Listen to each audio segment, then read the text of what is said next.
தேவ சமூகத்தில் தைரியமா நிற்கிறதுக்கு அன்பு நம்மளை பூர்ணப்படுத்துது. இந்த இடத்துல 1 பேதுரு என்ன சொல்லுது?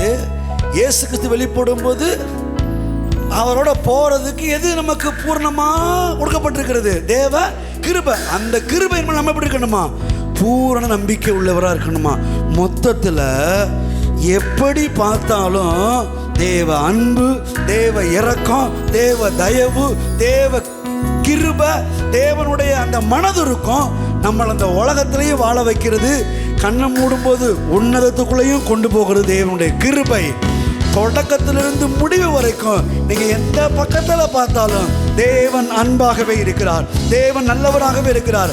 பரலோகத்துக்குள்ள கொண்டு போய் சேர்க்கிறதுல கூட நம்மள என்ன பண்ணிருக்கோன்னு வச்சு அவர் சேர்க்கறது இல்லை.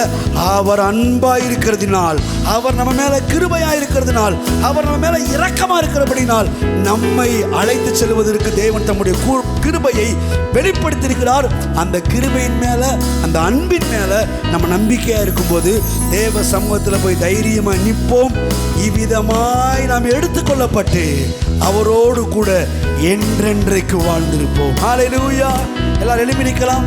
மாறாத கிருபை, மறவா